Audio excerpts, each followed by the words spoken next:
Meu nome é Mariana, tenho 34 anos, e até hoje eu consigo lembrar de cada detalhe do dia em que a minha vida virou de cabeça para baixo. Era de madrugada quando o telefone tocou, e do outro lado da linha, uma voz apressada dizia que o carro do meu marido, Rafael, havia capotado na estrada. Por alguns segundos eu não entendi nada. O quarto estava escuro, fazia um frio intenso, e eu ainda estava meio sonolenta. Mas quando percebi o que estavam falando, o chão simplesmente sumiu dos meus pés. As palavras acidente grave martelavam na minha cabeça como se fossem socos, e minhas pernas ficaram duras, sem reação. Corri para o armário, peguei a primeira roupa que encontrei, um moletom velho e um casaco amarrotado, e saí apressada. Mal conseguia segurar a chave do carro de tanto que minhas mãos tremiam. Foi a vizinha, Dona Cida, que apareceu e insistiu para me levar. Eu não tinha condições de dirigir, então aceitei. Dentro do carro, o silêncio era sufocante. Só dava para ouvir o motor e o barulho da minha respiração ofegante. No fundo, minhas orações desesperadas. Deus, não deixa ele morrer. Não deixa ele morrer.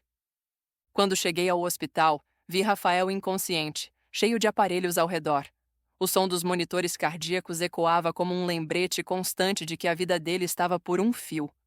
O cheiro de álcool e remédio me enjoava, mas eu não conseguia sair dali. Fiquei em pé, encostada na parede, sem piscar.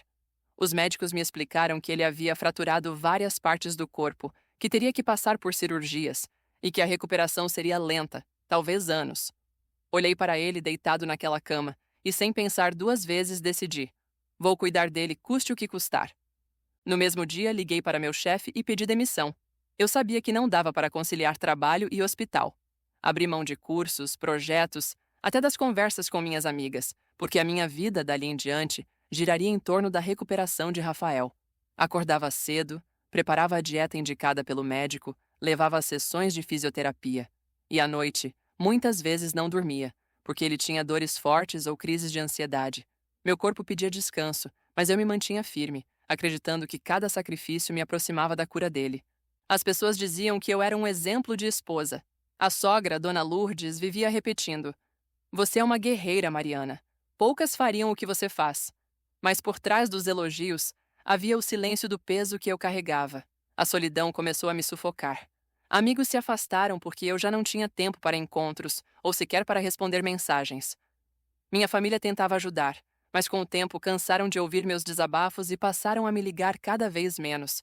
Eu me via sozinha, trancada numa rotina que parecia não ter fim. Mesmo assim, me apegava a cada pequena vitória dele como se fosse um troféu. O primeiro dia em que conseguiu mexer os dedos da mão, eu chorei como criança. Quando deu os primeiros passos com a ajuda de um andador, eu quase gritei de felicidade no corredor do hospital.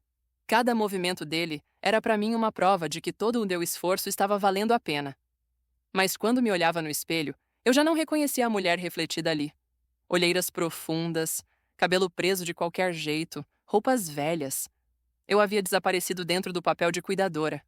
As noites eram especialmente cruéis. Eu ficava deitada ao lado dele, mas o sono não vinha. O barulho dos aparelhos respiratórios tomava conta do quarto, e minha mente ficava girando em círculos. Eu pensava em quem eu tinha sido antes de tudo. Uma mulher cheia de planos, com um emprego estável, com sonhos de viajar e crescer na carreira. Onde aquela Mariana tinha ido parar? Será que um dia ela voltaria? Eu tentava afastar essas perguntas, mas no fundo, a dúvida me corroía. Uma vez, uma enfermeira me perguntou: você não tem medo de se arrepender de abrir mão de tanta coisa? Eu sorri e respondi que não, mas aquela pergunta ficou na minha cabeça. Eu não tinha medo do futuro só para mim. Eu tinha medo de que, depois de todo o meu sacrifício, Rafael não voltasse a ser o mesmo homem que eu conheci. Que eu estivesse lutando por uma vida que nunca mais existiria. Essa foi a primeira fase da minha história. A fase em que deixei de lado a minha vida para salvar a dele.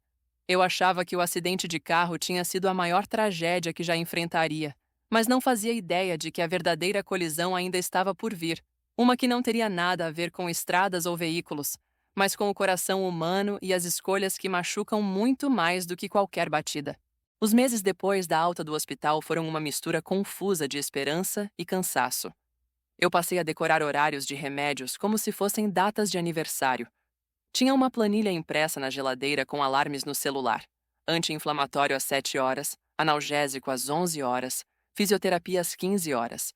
Banho com cuidado para não molhar o curativo às 19 horas.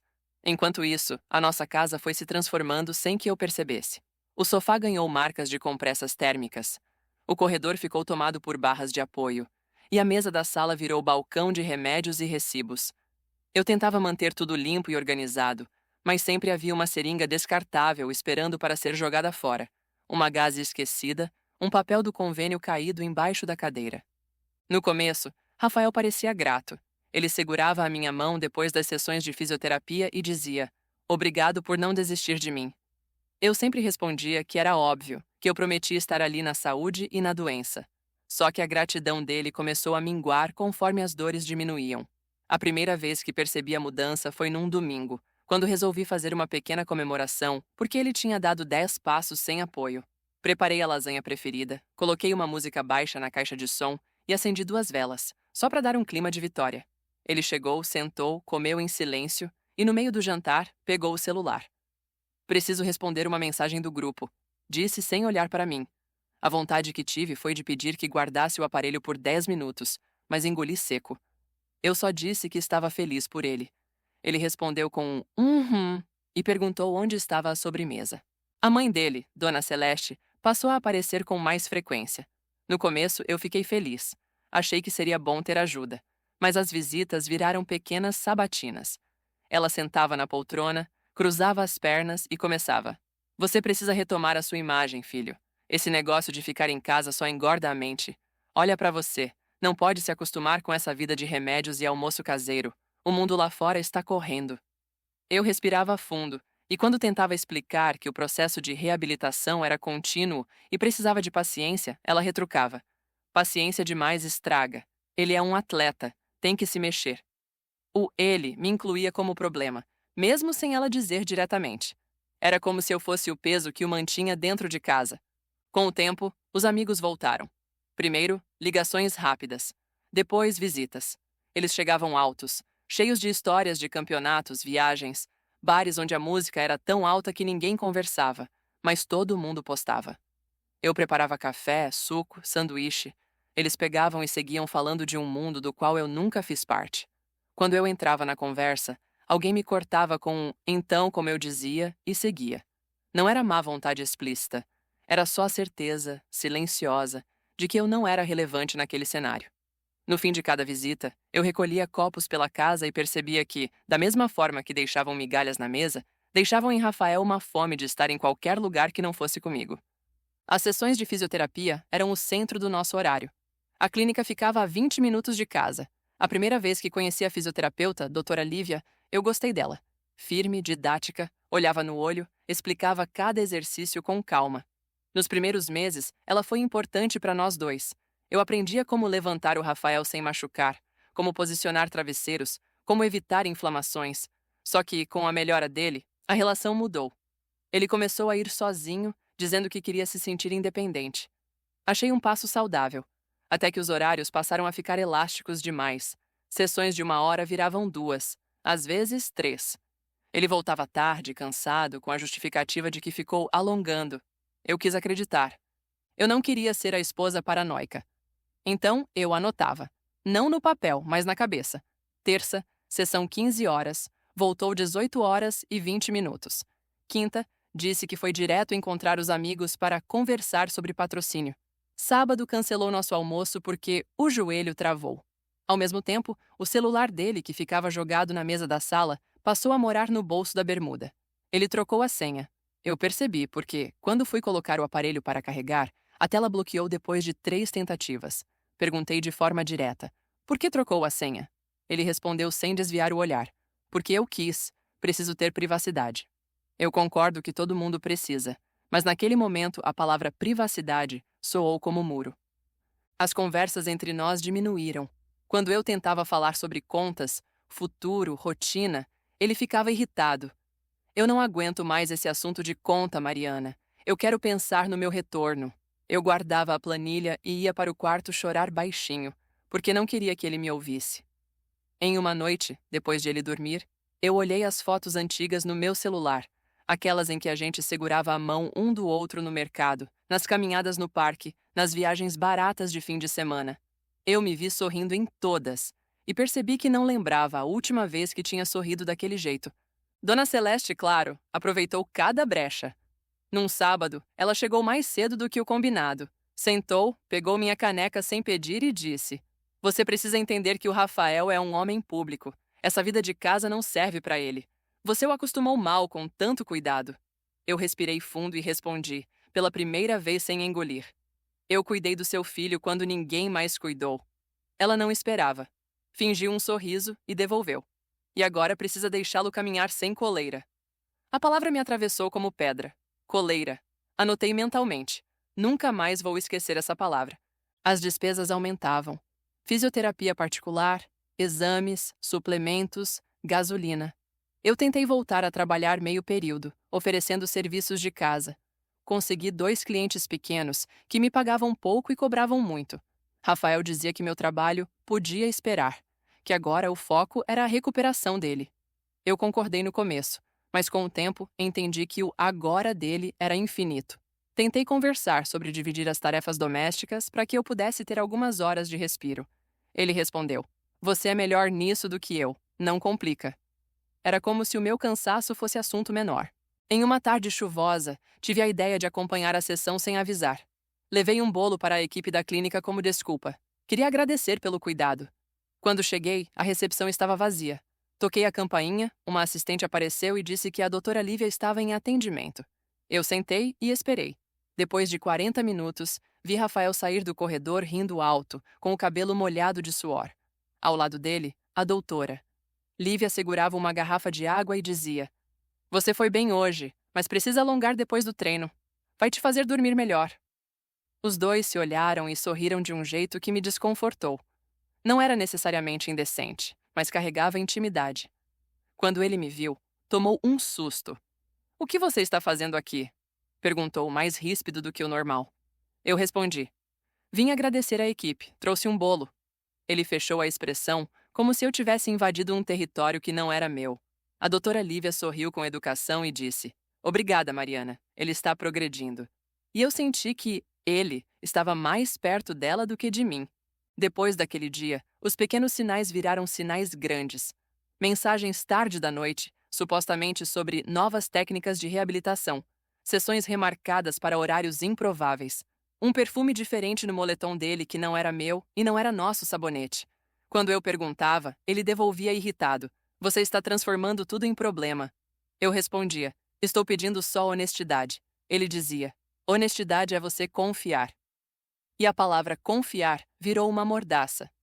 Comecei a escrever um diário, escondido dentro de um envelope no fundo do armário. Não escrevia poesia nem desabafos bonitos. Eu anotava fatos: horário, frase, gesto, número de ligações, mudanças de roupa. Não porque eu quisesse provar algo para um tribunal, mas porque eu precisava provar para mim que eu não estava louca, que aquilo estava acontecendo, que eu não estava inventando. No papel, os dias ganhavam forma. E quando li a sequência de anotações, percebi que a nossa história tinha mudado de gênero sem me avisar, do cuidado para a suspeita, do companheirismo para o silêncio. Uma noite, sentei com Rafael na sala e falei com calma. Eu sinto que a gente se perdeu. Se você está cansado de mim, fala. Eu aguento a verdade, não aguento a dúvida. Ele levantou, andou pela sala, coçou a nuca, cruzou os braços e disse: Você está carente, Mariana. Procura terapia. A frase caiu no chão da sala como um copo que se espatifa. Não era só dureza, era humilhação. No dia seguinte, ele saiu para a fisioterapia e deixou o relógio esportivo carregando na tomada. Eu nunca mexi nas coisas dele, mas aquele aparelho piscava na cômoda como um farol. Peguei o relógio e vi as últimas rotas de corrida. Havia trilhas marcadas em bairros onde a clínica não ficava. Havia quilômetros registrados em horários em que ele dizia estar deitado com dor. Eu sentei na cama e senti o estômago embrulhar. Devolvi o relógio para o lugar, desliguei o carregador e fiquei minutos olhando para o teto, tentando entender em que momento eu tinha perdido o direito de fazer perguntas. Naquela semana, decidi que eu também precisava me movimentar. Liguei para a terapeuta do posto de saúde e consegui uma vaga. Na primeira sessão, ela perguntou: O que você sente?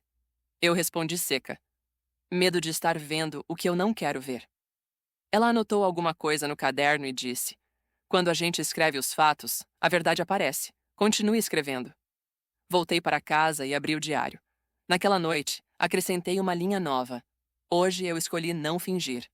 Eu não sabia quando, nem como, mas entendi que a nossa casa já não era um lugar de descanso. Era o cenário de uma história que poderia me engolir se eu continuasse calada. E pior do que perder alguém que eu amava, seria me perder de mim mesma. Dizem que o coração sabe antes da mente admitir. Eu comecei a sentir isso na pele. A cada vez que ele chegava tarde, a cada vez que sorria para a tela do celular e virava de costas para mim, meu corpo reagia. Um aperto no peito, uma tontura leve, a sensação de que o chão estava se movendo devagar sob meus pés. Mas, mesmo assim, eu escolhia ignorar. Dizia para mim mesma que era apenas fase, que todo casamento passa por silêncio, por descuido, por ausência.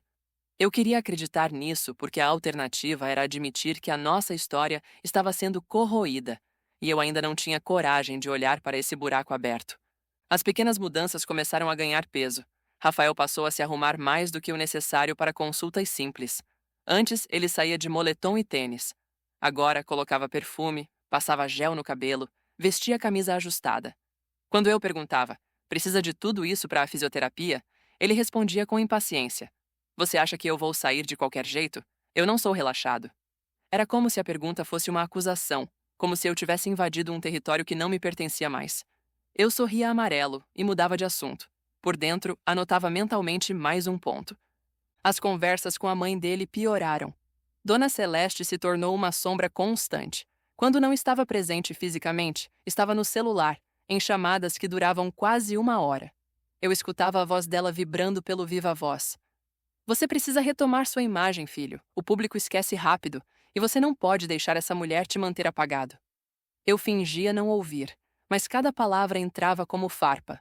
O mais doloroso não era o veneno que ela destilava, mas o silêncio dele. Ele não me defendia, não dizia nada, apenas deixava a mãe falar, como se ela fosse a dona da nossa casa, do nosso tempo, da nossa história.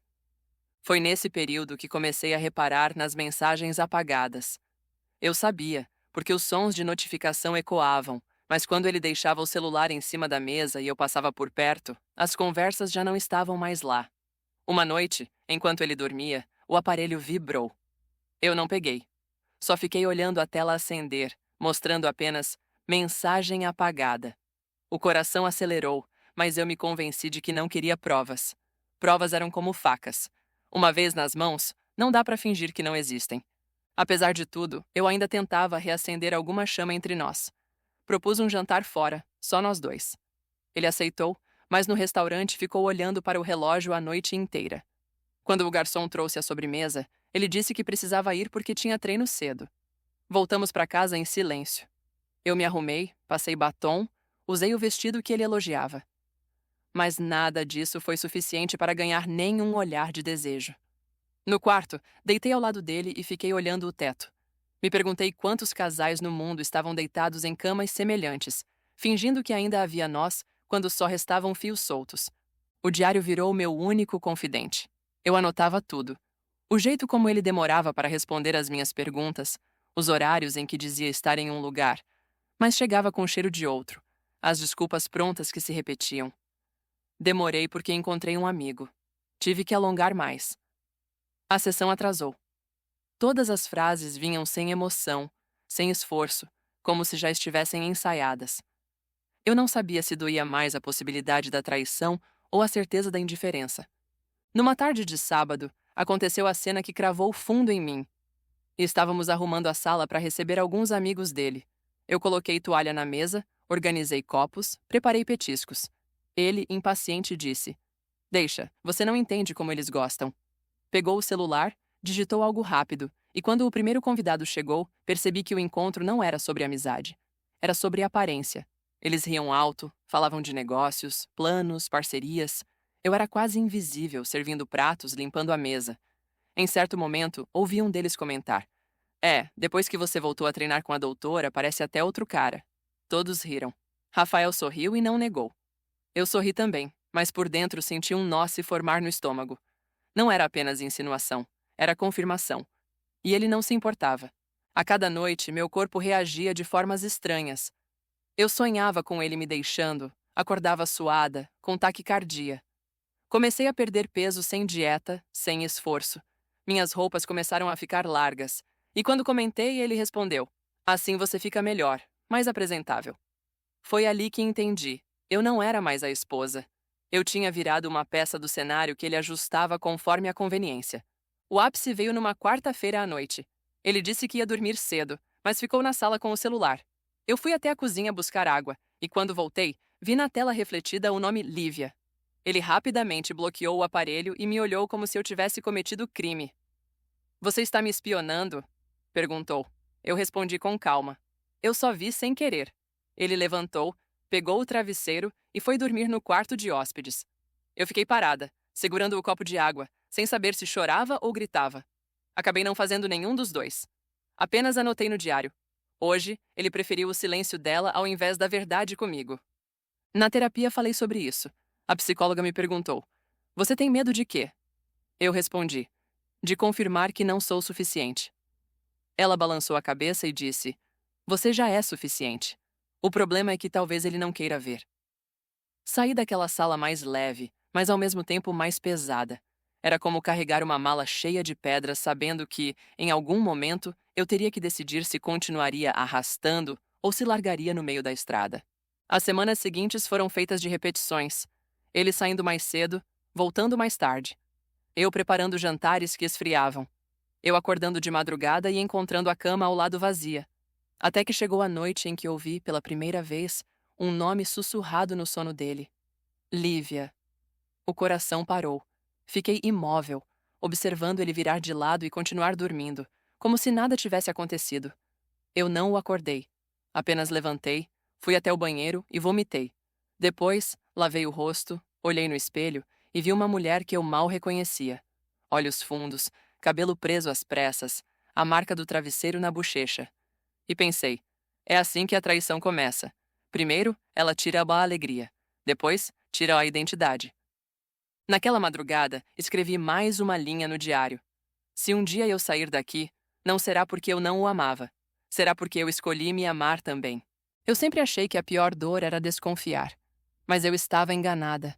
Descobrir foi ainda pior. Porque a dúvida, por mais cruel que fosse, ainda me deixava com uma fresta de esperança. Já a verdade, quando se revelou, não deixou espaço para nada além de silêncio. Era uma quinta-feira comum. Eu tinha passado o dia todo resolvendo coisas de casa, tentando me distrair. No fim da tarde, recebi uma ligação da clínica. A recepcionista, sem saber, entregou a chave que faltava. Senhora, só para confirmar, o doutor cancelou a consulta de hoje com o Rafael.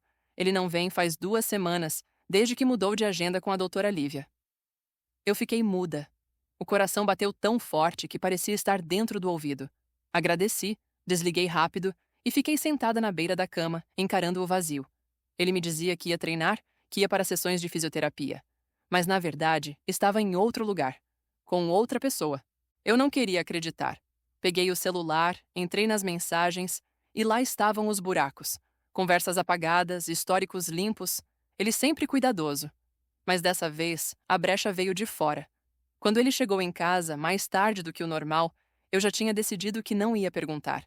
Eu não queria ouvir mais desculpas. Eu queria observar. Ele entrou com um cheiro de perfume que não era o dele. Doce demais, marcante demais. Olhou para mim, sorriu rápido e disse: demorei porque a sessão foi puxada. Apenas balancei a cabeça. Ele não percebeu que naquele momento eu já sabia. O estômago revirava, mas o corpo estava calmo. Sentei no sofá, fingi assistir TV, enquanto por dentro montava um quebra-cabeça que já estava quase completo. Era como se cada mentira tivesse virado peça, e agora todas se encaixavam.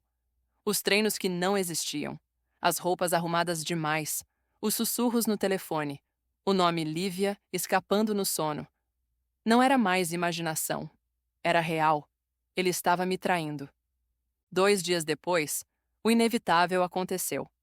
Estávamos em um churrasco com amigos, quando uma das esposas, sem maldade, comentou: a doutora Lívia é maravilhosa, né? Rafael teve muita sorte de cair nas mãos dela.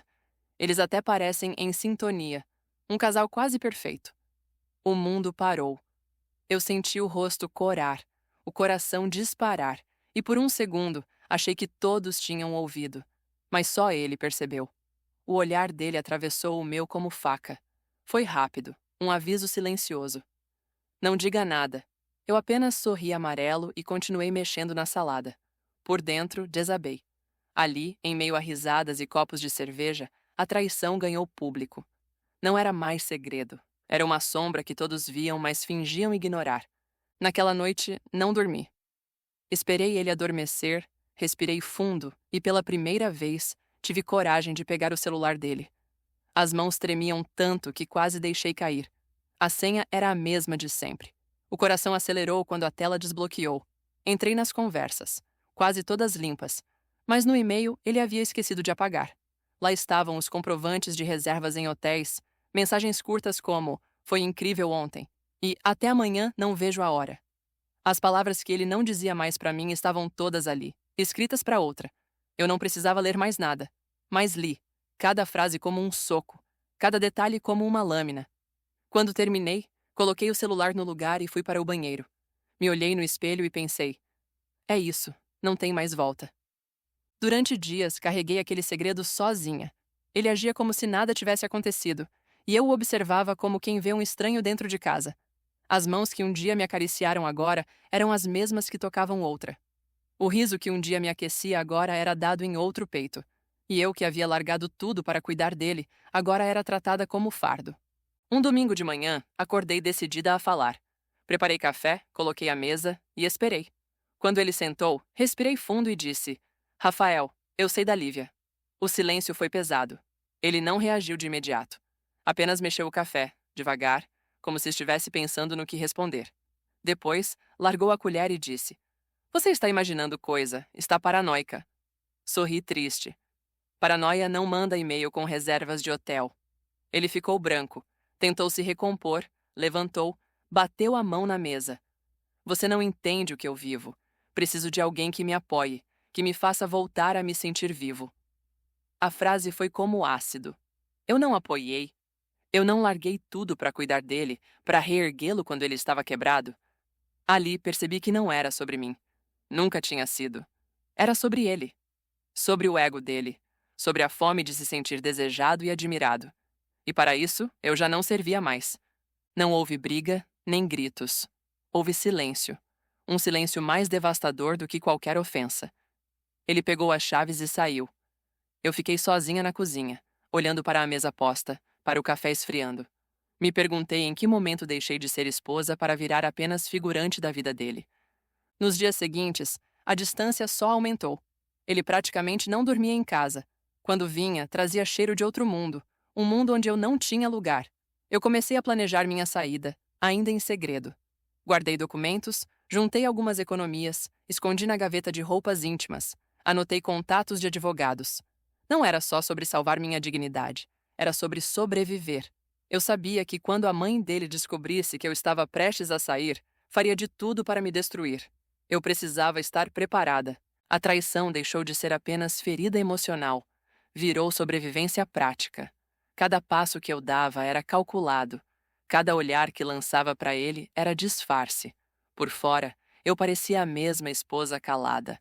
Por dentro, eu já tinha decidido que não viveria mais aquela mentira.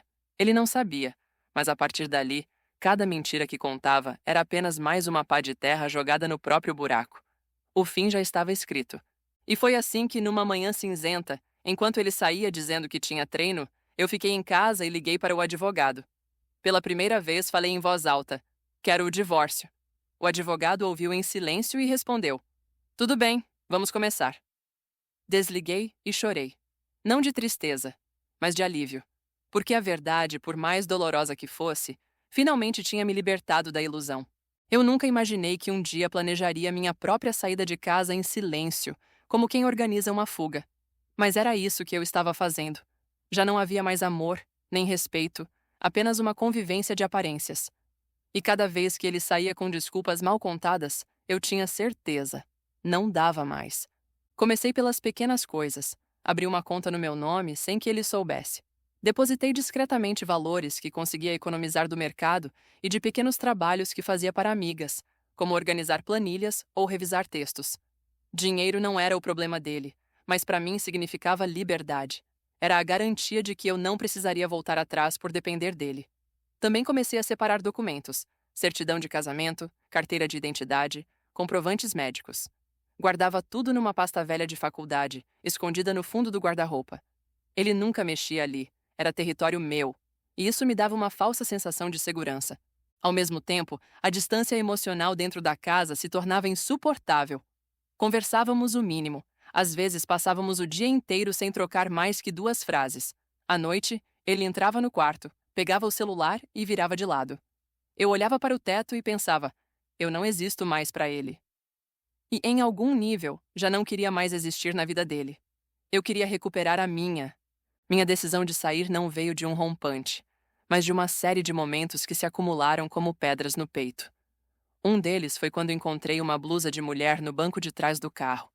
Não era minha. Não tinha como ser.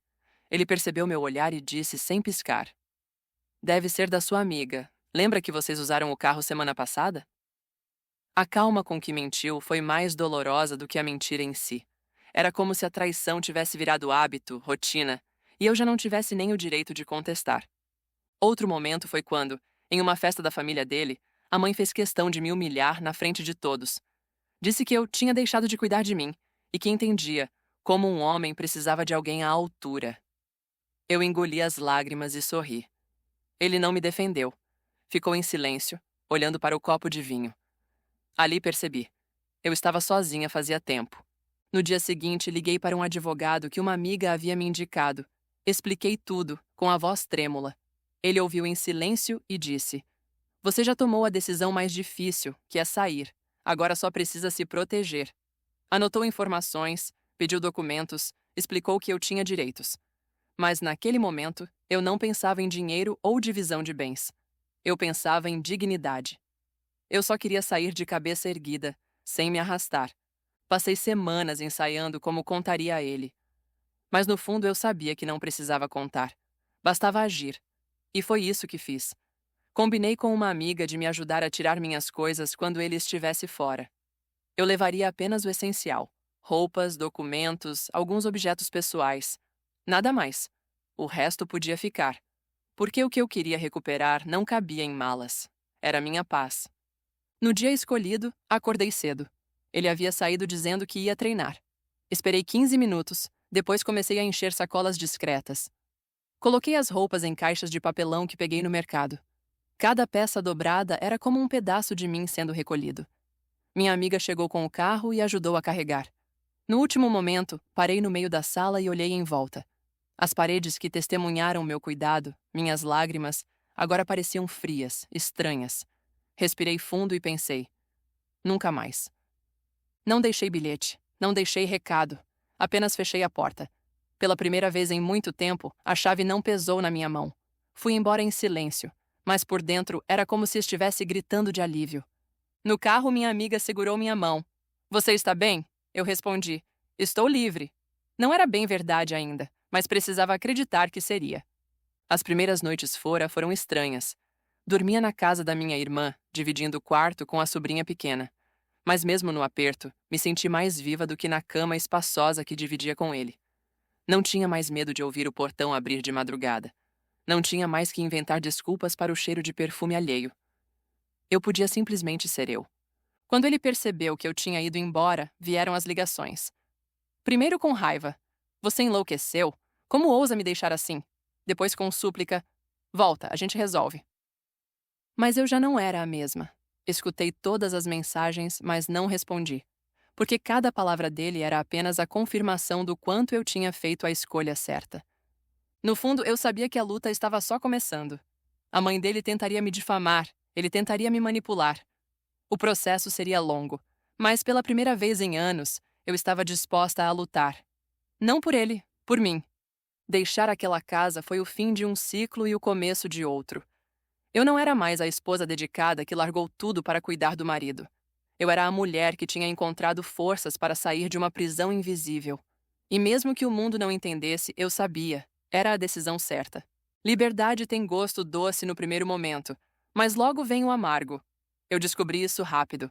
Nos primeiros dias depois que saí de casa, eu repetia para mim mesma que tinha feito o certo, mas ainda sentia uma espécie de vazio, como se tivesse deixado uma parte de mim para trás. Não eram só as roupas ou os móveis que abandonei. Era a vida que eu tinha construído, mesmo cheia de dores. Era estranho andar pela rua sem rumo e perceber que não precisava mais voltar correndo para preparar o jantar ou fingir um sorriso quando ele chegasse. Na casa da minha irmã, eu tentava manter uma rotina. Ajudava a cuidar da sobrinha, lavava louça, fazia compras. Mas à noite, quando deitava no colchão emprestado no chão do quarto, o silêncio era cortante. Vinha uma pergunta insistente. E agora? Porque eu tinha saído. Mas o que viria depois? Eu não tinha planos grandiosos. Não tinha sequer onde morar sozinha. Só tinha a decisão de não voltar. As ligações dele continuavam. Às vezes 3, 4 vezes por dia. No início, eram gritos. Você não pode me deixar assim depois de tudo que eu te dei. Outras vezes mudava o tom. Pensa no que a gente construiu, volta, a gente pode recomeçar. Mas cada frase dele só me lembrava das noites em claro, da humilhação, da traição que ele nunca admitiu. Eu ouvia, desligava e respirava fundo. Era como treinar minha mente para não cair no mesmo ciclo. O peso maior veio da família dele. A mãe, especialmente, não perdeu tempo. Ligou para a minha irmã, me chamou de ingrata, de covarde. Disse que eu estava destruindo a carreira do filho dela, que sem mim ele ficaria desestabilizado. Eu ri por dentro, como se eu fosse responsável por segurar as escolhas dele. Mas mesmo sabendo disso, doeu. Porque no fundo, durante anos, eu acreditei que era meu papel salvar, sustentar, segurar as pontas. E agora, ouvir que eu era a culpada por tudo era como receber uma facada que eu já esperava, mas ainda assim sangrava. O advogado com quem eu tinha falado entrou em ação. Marcamos reuniões, começamos a juntar provas, mensagens, fotos, até relatos de amigas que sabiam do comportamento dele. Foi difícil revisitar tudo. Cada conversa lida, cada detalhe relembrado, era como rasgar uma ferida que ainda não tinha cicatrizado, mas era necessário. Eu não queria vingança, queria justiça, queria sair com dignidade e deixar registrado que eu não tinha inventado nada. Enquanto isso, as fofocas corriam. Amigos em comum começaram a me olhar diferente. Alguns se afastaram, outros tentavam me convencer a voltar. Ele te ama, só está perdido, diziam. Eu sorria de canto e pensava: amor não trai, amor não humilha, amor não silencia quando você é atacada. Mas não gastava energia explicando, porque naquela altura aprendi que cada um só enxerga o que quer. A parte financeira foi outro peso. Eu tinha alguma reserva, mas não era suficiente para me manter por muito tempo. Precisava trabalhar, me reorganizar. Comecei a aceitar freelances que surgiam, trabalhos pequenos que me davam autonomia. Não era muito, mas cada depósito na minha nova conta era como um tijolo construindo a minha independência. Eu anotava tudo num caderno, cada gasto, cada entrada, como se o controle das finanças fosse também o controle da minha vida. Houve dias em que chorei escondida no banheiro da minha irmã. Chorava pelo medo do futuro, pelo luto de um casamento que, apesar de tudo, eu sonhei que fosse dar certo. Chorava pela vergonha de me sentir julgada, apontada como culpada. Mas no meio das lágrimas, sempre vinha a lembrança. Eu estava livre. E isso era inegociável. O mais difícil foi encarar a solidão. Não a ausência de pessoas, porque eu tinha minha família e algumas amigas. Era a solidão de não ser mais esposa, de não ter mais o papel que me definia durante anos. Quem eu era agora? Uma mulher separada? Uma sobrevivente? Uma fracassada? Eu me fazia essas perguntas, e ao mesmo tempo sentia que era justamente nesse vazio que eu teria que me reconstruir. Um dia, decidi passar em frente à antiga casa. Não entrei, claro, mas fiquei do outro lado da rua olhando. A cortina da sala ainda era a mesma que eu escolhi. O carro dele estava na garagem. Uma risada alta veio de dentro. Talvez fosse ele com alguém. Talvez fosse só a televisão. Mas naquele instante percebi. Aquele lugar já não era meu. Não doía mais como antes. Era como olhar para uma fotografia antiga. Você lembra do momento, mas já não pertence a ele. A liberdade, percebi, não é um presente que você recebe. É um preço que você paga. Paga com noites mal dormidas, com julgamentos, com medo do futuro.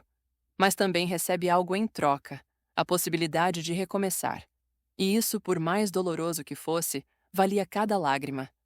Eu não sabia ainda como seria minha vida dali em diante.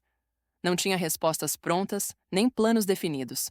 Mas pela primeira vez em anos, eu tinha escolhas. E isso já era um começo. Recomeçar do zero é assustador. Não tem manual, não tem roteiro. E o medo de fracassar parece maior do que tudo. Quando finalmente entendi que não voltaria para aquele casamento, que o nós tinha acabado, tive que me encarar no espelho e admitir: agora era só eu.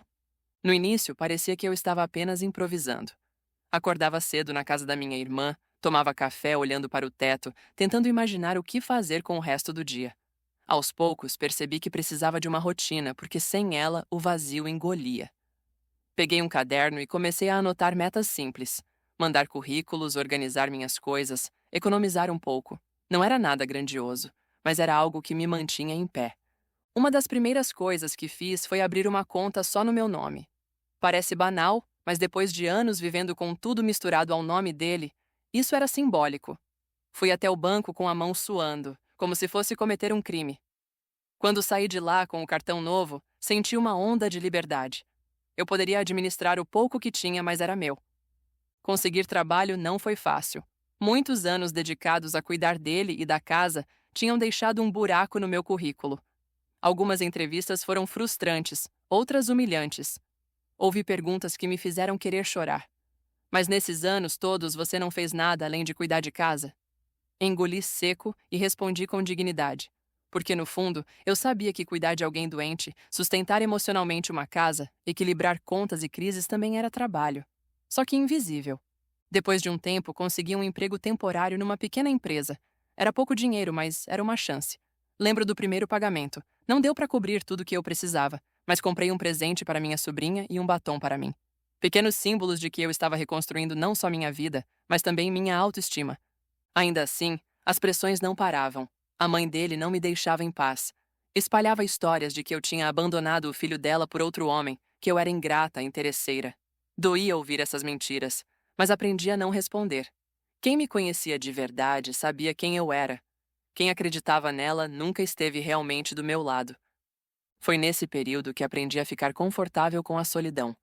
Nos finais de semana, quando todos estavam ocupados, eu saía para caminhar sozinha. No começo, era estranho. Eu olhava casais no parque e me perguntava se um dia teria coragem de confiar de novo em alguém. Mas com o tempo, descobri que andar comigo mesma também podia ser bom. Eu comecei a redescobrir gostos antigos, música, leitura, até cozinhar para mim mesma. Coisas que antes pareciam sem graça, mas que agora eram pequenas vitórias. Houve recaídas. Teve uma noite em que ele me ligou chorando, dizendo que estava arrependido. Minha mão tremia para desligar. Uma parte de mim queria acreditar, mas no fundo eu sabia que não era arrependimento. Era medo de perder o controle.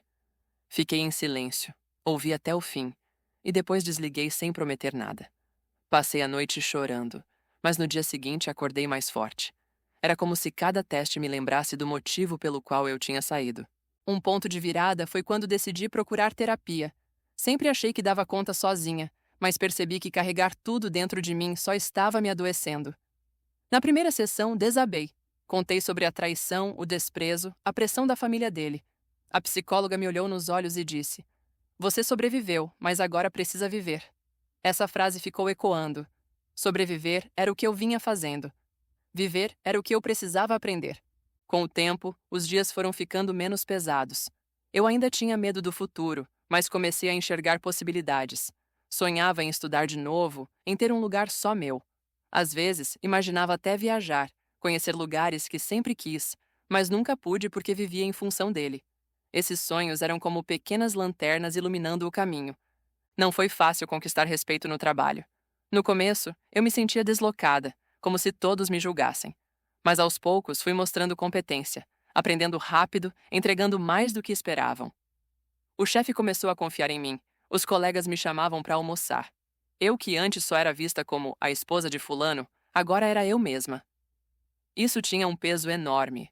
Minha relação com minha irmã também passou por altos e baixos. Ela me acolheu, mas a convivência apertada trazia tensões. Houve discussões sobre espaço, sobre dinheiro, sobre responsabilidades. Às vezes me sentia um peso, mas sempre lembrava. Era temporário. E cada dia eu caminhava mais perto da minha independência. O mais desafiador foi lidar com as memórias. Ainda hoje, certos cheiros ou músicas me levam de volta àquele período de dor. Mas aprendi a não fugir delas. Quando vem, eu respiro fundo e digo a mim mesma: isso faz parte da sua história, mas não define quem você é. Recomeçar do zero não é sobre apagar o passado, é sobre pegar os cacos e construir algo novo. E eu estava fazendo isso, um passo de cada vez. Se tem algo que a traição destrói, não é só a confiança no outro, mas a confiança em si mesma. Eu olhava no espelho e não reconhecia mais a mulher que estava ali. O brilho no olhar parecia ter sido apagado, a postura encurvada denunciava o peso que eu carregava, e até minha voz soava diferente, baixa, quase pedindo desculpas por existir. Foi nesse ponto que percebi que precisava resgatar algo que estava enterrado: minha identidade. Esse processo começou de forma simples. Eu comprei um espelho novo para o quarto. Pode parecer bobagem, mas era como se eu dissesse: esse reflexo agora é só meu. Coloquei flores ao redor e todos os dias me obrigava a me olhar por alguns minutos. No início, era difícil. Eu via apenas marcas de cansaço, olheiras e uma sensação de fracasso. Mas com o tempo, comecei a me ver de outro jeito. Eu não era só aquela mulher rejeitada. Eu era alguém que tinha sobrevivido, e isso me dava uma força inesperada. Outra decisão que marcou foi voltar a estudar. Eu sempre amei aprender, mas durante o casamento isso foi sendo sufocado. Ele dizia que não havia necessidade de eu me formar, porque o que importava era cuidar da casa e estar disponível para ele. Inscrita em um curso simples, de curta duração, eu sentia como se estivesse abrindo uma porta esquecida. Sentar em uma sala de aula de novo, pegar no caderno, fazer anotações. Eram pequenas coisas que me lembravam que minha mente ainda tinha sede. Foi também nesse período que eu comecei a mudar meu jeito de me vestir. Não para chamar a atenção de ninguém, mas para me sentir bem comigo mesma. Tirei do guarda-roupa roupas antigas que já não me representavam e comprei peças novas, mesmo que baratas. A cada mudança eu percebia: essa sou eu, não a versão moldada para agradar os outros.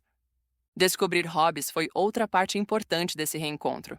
Antes, eu vivia em função dele. Os jogos, os treinos, as reuniões sociais. Agora comecei a experimentar. Tentei pintura, jardinagem, até dança. Nem tudo deu certo, mas cada tentativa era como se eu dissesse: você pode escolher, você pode errar, você pode gostar. Essa liberdade, que parecia pequena, era na verdade imensa. A relação com meu corpo também passou por transformações. Durante o casamento, eu sempre me senti insuficiente, ou porque ele me comparava a outras mulheres, ou porque me fazia sentir invisível. Sozinha, passei a cuidar de mim de outro jeito. Comecei a caminhar, não para emagrecer, mas para respirar. Passei a cozinhar refeições melhores, não porque precisava servir alguém, mas porque eu merecia me alimentar bem. Cada pequeno gesto era uma declaração silenciosa de amor próprio. Mas não vou romantizar. Ainda havia dias em que eu me sentia nada. Bastava uma lembrança ou uma mensagem de alguém ligado a ele para que meu mundo balançasse. Nessas horas, eu escrevia. Pegava um caderno e despejava tudo ali: raiva, tristeza, lembranças, até sonhos. Esse diário se tornou meu confidente. Relendo as páginas depois, percebi a evolução. A mulher que escrevia no começo parecia quebrada. A mulher que escrevia meses depois já mostrava sinais de reconstrução. Um momento marcante foi quando encontrei antigas amigas que eu tinha afastado por causa dele. Durante o casamento, muitas vezes eu evitava encontros porque ele não gostava. Agora, reencontrá-las foi como recuperar uma parte perdida de mim. Conversamos por horas, rimos, lembramos de histórias antigas. No fim, uma delas me disse: "É bom ver você de volta." Aquilo foi como um selo. Eu estava realmente retornando para mim mesma. A fé também desempenhou um papel importante. Eu não sou de discursos religiosos, mas havia algo dentro de mim que clamava por sentido. Passei a ter momentos de silêncio, de oração simples, quase como um desabafo. Não pedia nada elaborado, apenas forças para seguir. E de alguma forma eu sentia paz. Era como se uma mão invisível me lembrasse: você não está sozinha. O trabalho temporário que havia conseguido também me ajudou nesse reencontro. No começo, eu tinha medo de não ser suficiente, mas com o tempo percebi que tinha habilidades que nem lembrava: organização, comunicação, criatividade. Ver meu esforço reconhecido pelos colegas foi um choque positivo. Eu, que por anos fui chamada de inútil, agora recebia elogios por meu desempenho. Essa validação externa me ajudou a reconstruir a validação interna. Outro passo importante foi estabelecer limites. Antes, eu era especialista em dizer sim para tudo, mesmo quando me machucava. Agora, comecei a praticar o não. Não para encontros que me drenavam, não para conversas que não me faziam bem, não para culpas que não eram minhas. Foi libertador. E cada não que eu dizia era, na verdade, um sim para mim mesma. Um episódio que ilustra bem isso foi quando ele tentou de novo se aproximar. Dessa vez, com presentes e promessas de mudança. Antigamente eu teria cedido, mas agora, com minha identidade sendo reconstruída, eu disse: não quero presentes, quero respeito. E isso você não tem para me dar. Ver minha própria firmeza me surpreendeu. Eu percebi que não era mais a mesma. Com o passar do tempo, comecei a olhar para o futuro sem tanto medo. Pensava em projetos, em viagens, até em novos relacionamentos. Não porque precisava de alguém, mas porque sabia que, se acontecesse, seria de um jeito diferente. O que antes era desesperador, estar sozinha, agora era uma possibilidade de escolha. E talvez esse seja o ponto central do reencontro com a identidade. Voltar a escolher. Por anos, eu apenas reagia, apenas obedecia, apenas sobrevivia. Agora, eu podia decidir. Pequenas ou grandes escolhas, todas elas eram minhas. Isso não apagava o passado, mas redefinia meu presente. No fim, percebi que a traição não tinha me destruído. Ela tinha arrancado camadas falsas e me obrigado a cavar fundo até encontrar quem eu realmente era. Doeu, mas foi também um renascimento. Eu não voltaria a ser a mesma, e essa era a melhor notícia de todas. Confiar nos outros sempre foi algo natural para mim. Eu acreditava que a vida funcionava melhor assim, dando o benefício da dúvida, acreditando no melhor das pessoas. Mas depois da traição, tudo isso desmoronou. Passei a desconfiar de qualquer gesto, palavra ou promessa. Era como se o mundo inteiro tivesse se tornado um campo minado. No começo, essa desconfiança parecia uma proteção. Eu me fechava, não me expunha, não criava laços. Assim ninguém me machuca de novo, eu pensava. Só que com o tempo, percebi que essa barreira me isolava. Eu estava segura, mas também sozinha. Foi então que percebi: confiança não é sobre ignorar os riscos, mas sobre aprender a construir pontes sólidas. O processo de reconstruir essa confiança começou dentro de mim. Eu precisava, antes de tudo, voltar a acreditar em mim mesma. Durante anos, eu duvidei de cada decisão que tomava. Tudo precisava da aprovação dele, da validação dos outros. Agora, cada escolha, por menor que fosse, era uma oportunidade de reafirmar minha capacidade. Lembro do dia em que decidi comprar um móvel novo para a sala. Parece banal, mas para mim foi revolucionário. Eu mesma pesquisei, comparei preços, escolhi e mandei entregar. Quando o móvel chegou e eu o montei sozinha, foi como se uma voz interna dissesse: viu? Você consegue decidir e consegue sustentar suas escolhas. Outro passo foi começar a delegar confiança de maneira gradual. No trabalho temporário, precisei lidar com colegas que dependiam de mim e em quem eu também precisava confiar. No início, era difícil acreditar que fariam sua parte. Mas aos poucos, percebi que a maioria das pessoas não está ali para nos derrubar. Elas simplesmente têm suas próprias responsabilidades. Esse aprendizado me fez perceber que confiança não é ingenuidade, mas um ato de equilíbrio. Você entrega, mas também observa. Você acredita, mas também aprende a se posicionar. Um episódio marcante aconteceu em um dos projetos. Eu tinha que dividir uma tarefa importante com um colega. Minha primeira reação foi querer fazer tudo sozinha, para não depender de ninguém. Mas aceitei compartilhar. No fim, ele fez sua parte com excelência. E isso me ensinou que não preciso carregar o mundo nas costas. A confiança pode ser construída com pequenas experiências positivas. Na vida pessoal, o desafio era ainda maior. Eu me perguntava: será que algum dia vou conseguir confiar em alguém a ponto de abrir meu coração de novo? A ideia de me relacionar parecia distante, quase impossível. Mas comecei devagar, primeiro confiando em amigas. Passei a compartilhar mais minhas dores e vitórias. Antes, eu escondia tudo com medo de julgamento. Agora, ao dividir, percebi que a vulnerabilidade não era fraqueza. Pelo contrário, ela criava laços genuínos. Um desses momentos foi quando uma amiga me convidou para viajar. Eu hesitei. Minha mente disparou alarmes. E se algo der errado? E se ela desistir em cima da hora? E se eu me frustrar? Mas aceitei. E durante aquela viagem, simples e curta, percebi que podia confiar. Não porque tudo era perfeito, mas porque, mesmo com imprevistos, nada desabou. Foi libertador. Outro aspecto fundamental foi aprender a diferenciar confiança de dependência. No passado, eu confundia as duas coisas. Achava que confiar era entregar tudo, inclusive minha autonomia. Agora percebia que confiança saudável exige espaço. Eu podia confiar e, ao mesmo tempo, manter minha independência. Era como se finalmente eu tivesse encontrado a medida certa.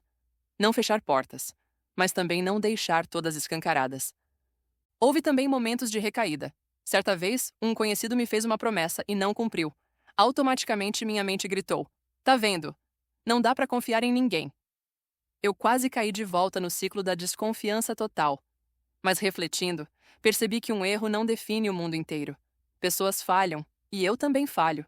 O segredo não está em esperar perfeição, mas em avaliar padrões. Esse discernimento me deu mais equilíbrio. Um passo profundo nesse processo foi o perdão.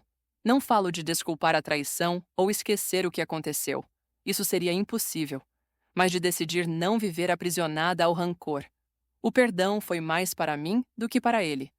Quando eu disse, dentro de mim, eu não vou carregar essa mágoa todos os dias, foi como tirar uma mochila de pedras das costas.